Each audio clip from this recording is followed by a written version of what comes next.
이사야 22장까지 읽었습니다. 18장에 가겠습니다. 이스라엘과 유대를 괴롭히던 나라들도 하나님이 가만두지 않으시고 징계의 막대기와 채찍으로 삼으셨지만 결국 다 저들도 징계하십니다. 멸망하리라고 하고 있습니다. 그래서 시간은 지나가고 한 나라가 영원한 나라가 없습니다. 오직 하늘나라 하나님 계시는 주님의 나라만이 영원하지, 이 땅에 존속되는 나라는 영원한 나라가 없습니다. 가고 또 오고 그러기 마련이죠. 우리나라도 고조선부터 지금까지 여기까지 왔잖아요. 18장 슬프다 구수의 강 건너편 날개치는 소리나는 땅이요. 구수는 아프리카에 있는 에티오피아를 말합니다. 이 구수라고 하는 나라는 일찍부터 그리스도를 영접한 나라죠.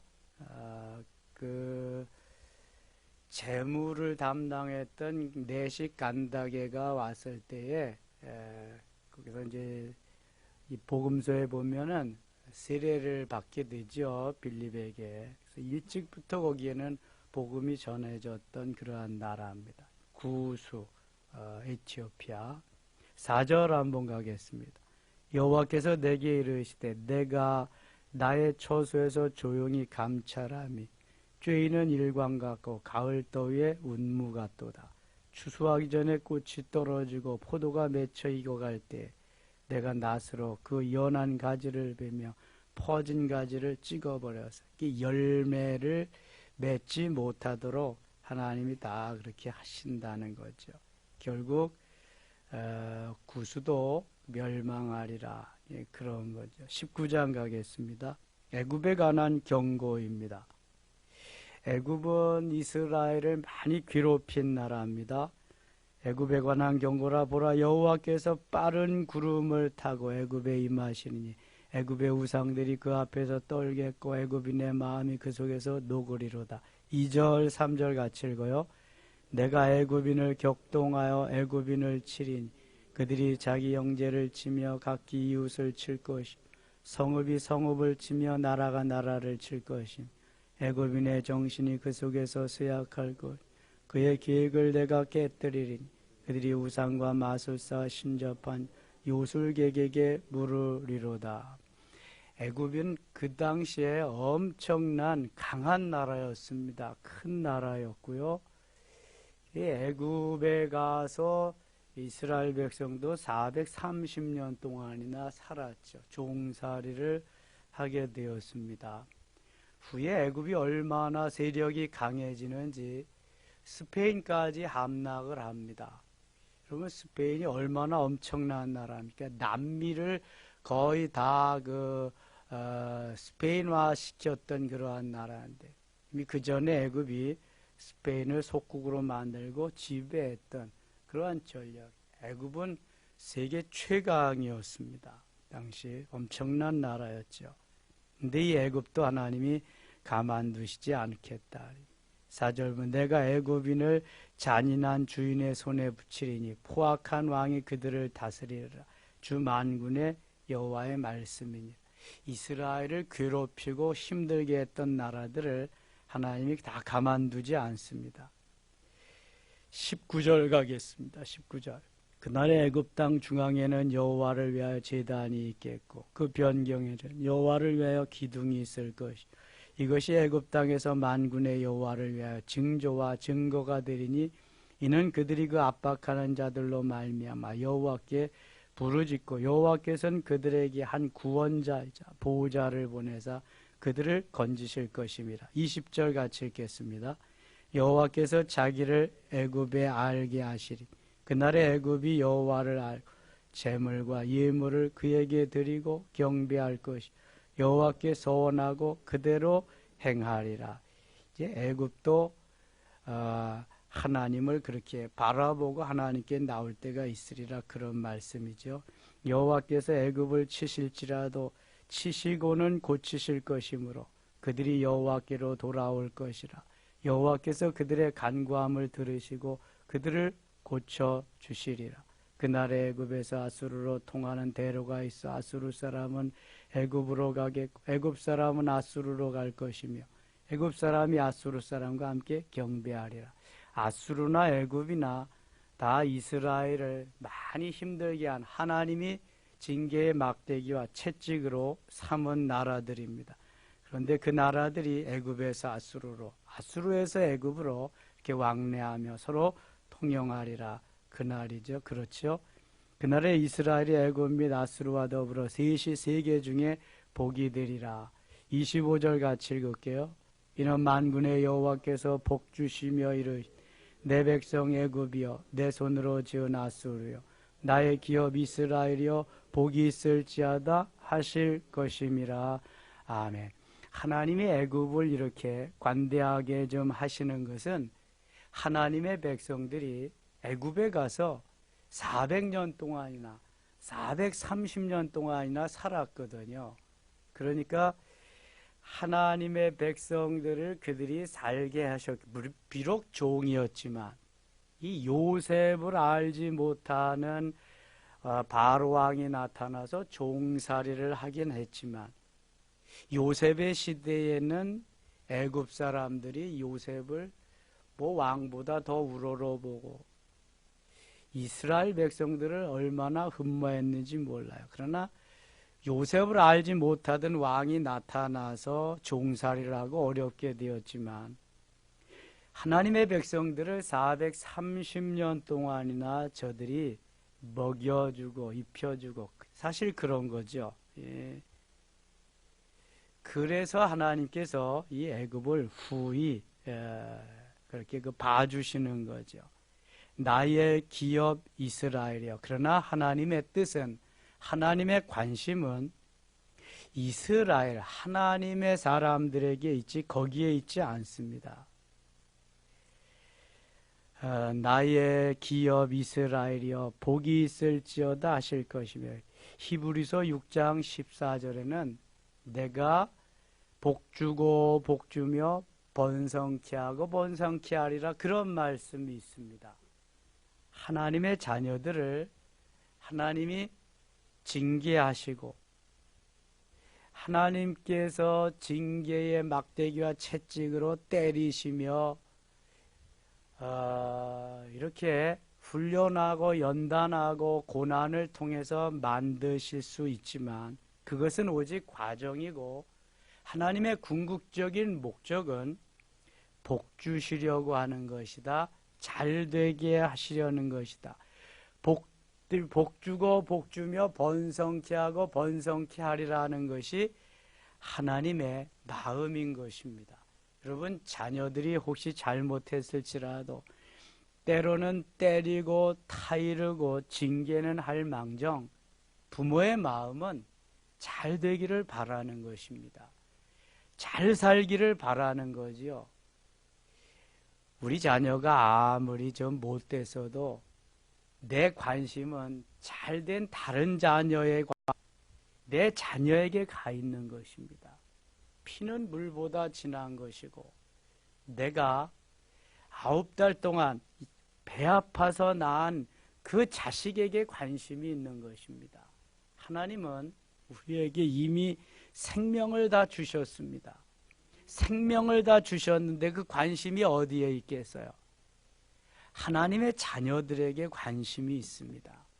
아무리 채찍으로 막대기로 징계의 도구로 사용했지만 그들도 결국은 다 멸망하리라. 오직 하나님의 사람, 하나님의 백성이 행복하고 잘 살리라고 하는 것이 하나님의 오늘 말씀인 거죠. 그래서 여기 열국들이 다 등장하는 거예요. 다 그걸 말하는 것입니다.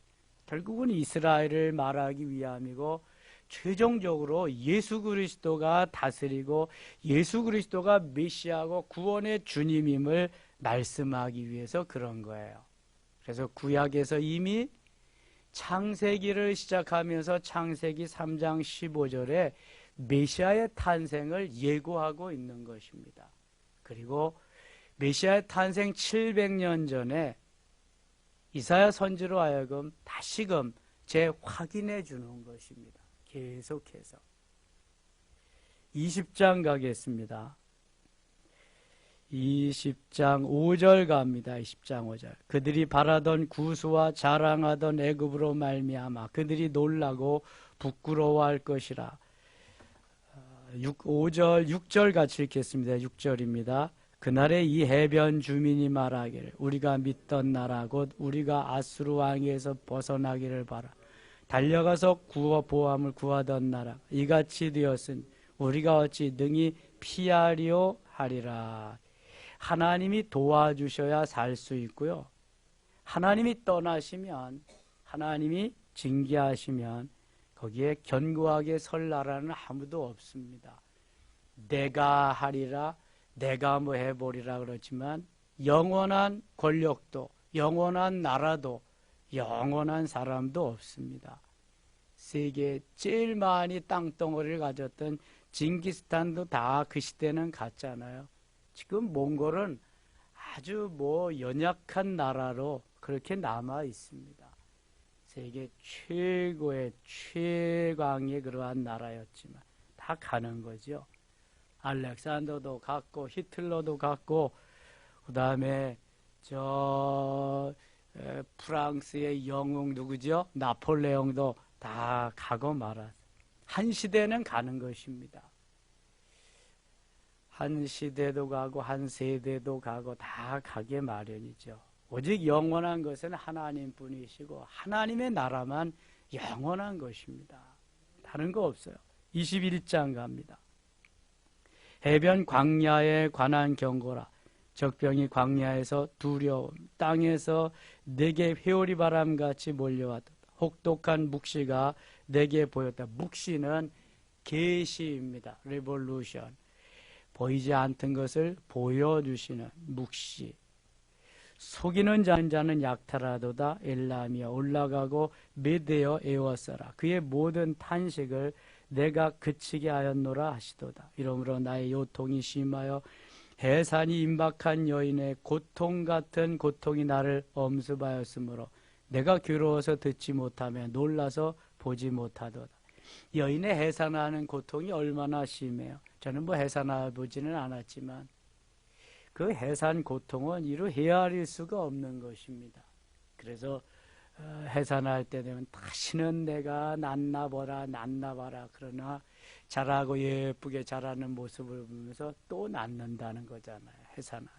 이 해산하는 고통같이 심하리라. 4절 내 마음이 어지럽고 두려움이 나를 놀라게 하며 희망의 서광이 변하여 내게 떨림이 되도다. 그들이 식탁을 베풀고 파수꾼을 세우고 먹고 마시도다. 너희 고관들아 일어나 방패에 기름을 바를지어다. 주께서 내게 이르시되 가서 파수꾼을 세우고 그가 보는 것을 보고하게 하되 마병대가 쌍쌍이 오는 것과 나깃대와 낙타떼를 보거든 귀 기울여 자세히 들으라 하셨더니 8절 같이 읽을게요.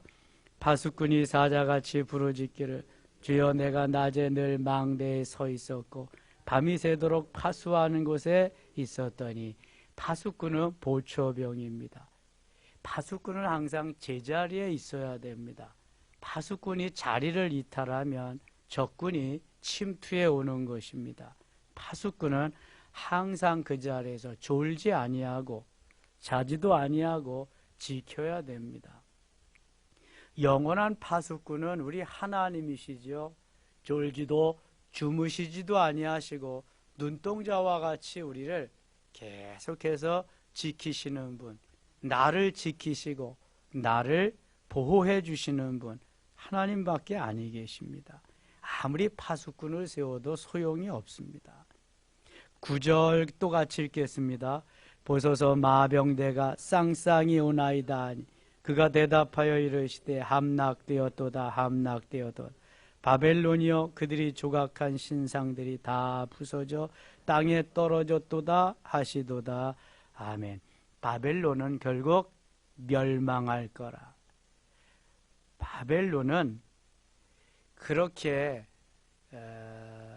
이스라엘을 어렵게 하고 멸망하게 했지만 이제 그 바벨론도 다 땅에 떨어지고 부수어지리라 멸망하리라 그런 말입니다. 바벨론이 멸망하면서 메데 바사가 거기 다 지배하게 되죠. 그 메데 바사에 고레스 왕이라고 하는 왕을 하나님이 세우셔서 고레스로 하여금 이스라엘 백성들을 포로에서 자유하게 하십니다.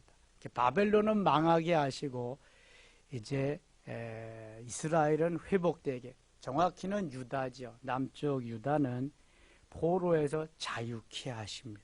이거 다 하나님이 하신다는, 하나님이. 한때는 바벨론을 들어서 징계의 채찍으로 이제 바벨론은 멸망하고 바벨론에서 한 왕이 고레스라고 하는 왕이 메대에서 나타나서 이스라엘을, 유대를 구원하리 계획 속에 있는 것입니다. 우리의 삶 속에 우연이란 없습니다. 모든 것이 다 필연적이죠. 하나님이 계획해 놓으신, 하나님이 디자인해 놓으신 그대로 우리는 가는 것뿐입니다. 그때 우연이라고 그렇게 생각되어지지만 우연이란 하나도 없습니다. 하나님의 디자인 속에 우리가 다 그대로 따라가는 거죠. 10절입니다. 내가 짓밟은 너여, 내가 타작한 너여, 짓밟고 타작을 한다. 내가 이스라엘의 하나님 만군의 여호와께 들은 대로 너희에게 전하였노라. 이사야 선지는 에서 하신 말씀을 전하는 것밖에로다 그대로 되리라 하는 거죠. 사람이 세일에서 나를 밤이 어떻게 되었느냐, 파수꾼들은, 밤을 지새우는 파수꾼들은 파본하니까 파수를 하러 가는 사람을 상번자라고 하고, 파수에서 이제 내려오는 사람을 하번자라고 그래요. 파수꾼들은 자기는 빨리 가서 쉬기를 기다리는 거예요. 그러면 파수꾼은 아침을 기다려요. 아침. 파수꾼이 한밤중에, 또 한밤중에 쫙 그 밤중을, 시간이 제일 어렵지요. 쫙 어두운 시대, 저녁을 지내면서 아침까지 오는 가운데 가장 어두운 때가 어느 때라 그랬어요? 가장 어두울 때, 한밤중. 해 뜨기 직전, 동트기 직전 어둡습니다. 저녁에는 이제 어두움이 깔려오기 시작, 밤중이 되면 깜깜합니다. 아침이 다가오는 동이 트기 직전에 가면은 정말 적막하고 깜깜합니다. 그리고 조금만 지나면 언제 그렇게 깜깜했듯이 환하게 밝아옵니다. 저는 동해 안에서 군대 생활을 했거든요. 강릉 비행장이, 강릉 공군부대가 있습니다. 그러니까 동해 바다를 끼고 위치해서 비행기들이 주로 활주로를 통해서 동해 바다로 이륙하죠. 그리 뜨는데요. 공군 기지 외곽에는 육군들이 주로 보초, 초소의 초병으로 육군들이 지켜주는데, 그 활주로 주위에는 공군들이 나가서 이렇게 보초를 씁니다. 쫄병 때 저도 이제 나갔죠. 쫄병 때.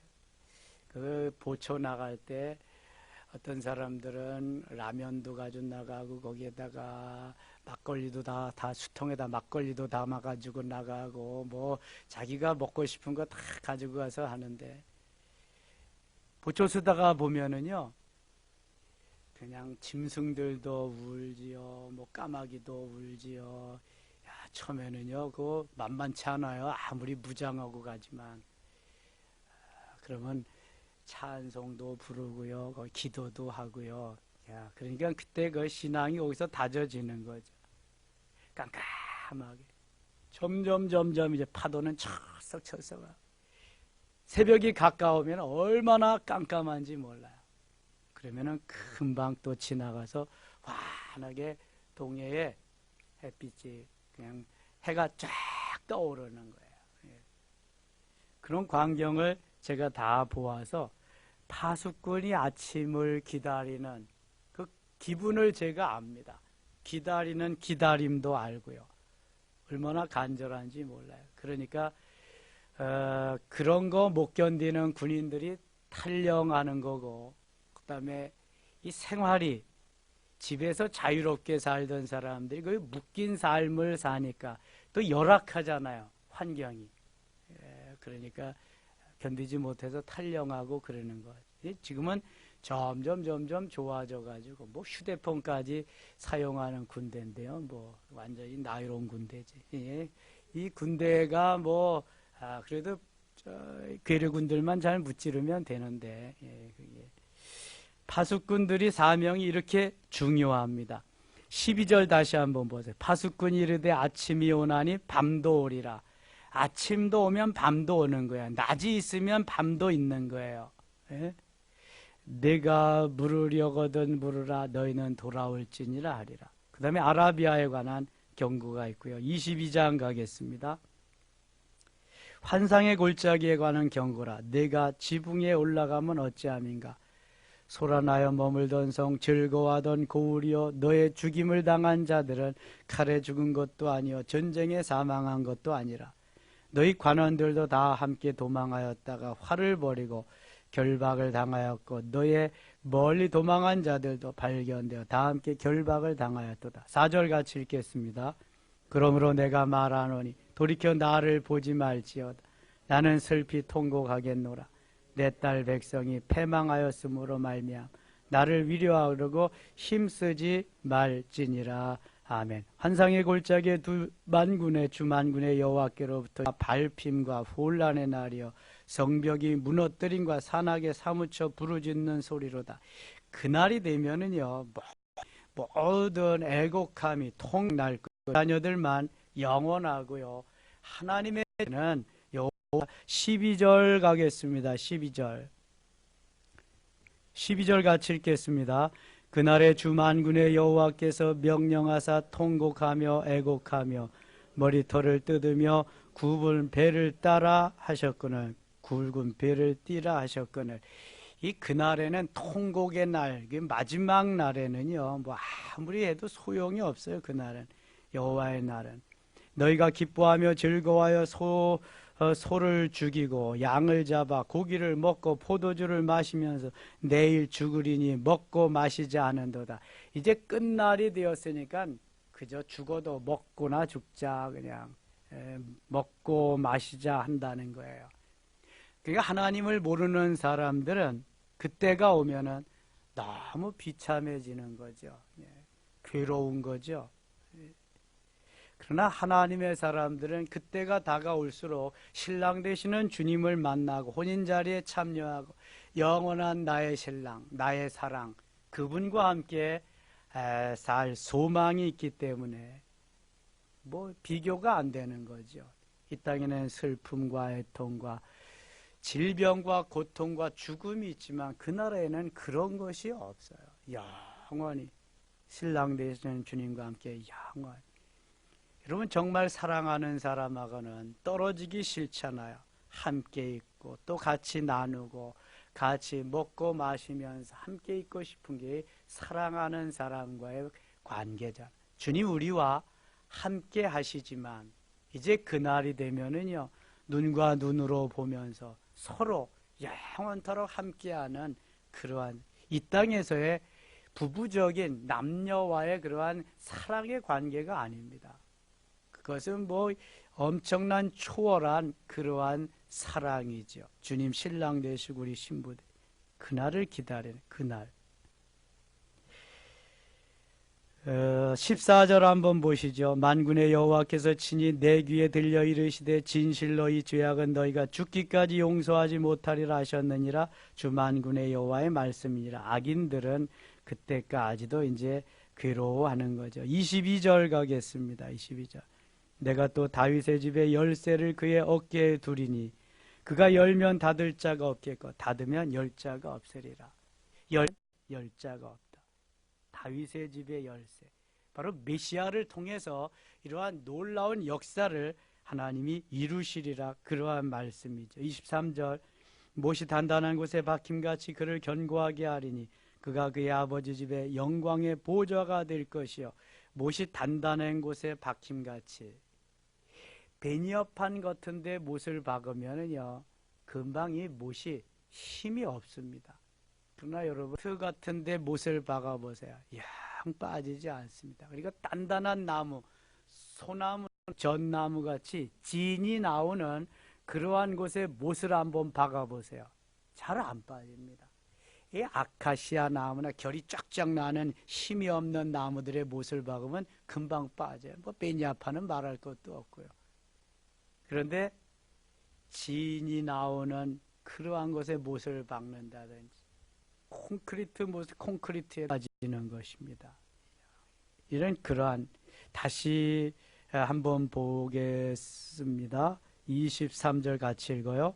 못이 단단한 곳에 박힘같이 그를 견고하게 하리니 그가 그의 아버지 집에 영광의 보좌가 될 것이요. 이거 메시아를 의미하는 것입니다. 24절 그의 아버지 집의 모든 영광이 그 위에 걸리리니 그 후손과 족속되는 각 작은 그릇 곧 종자로부터 모든 항아리까지니라. 이게 모두에게 해당되는 게 모두에게 은혜를 종지로부터 항아리 큰 자까지.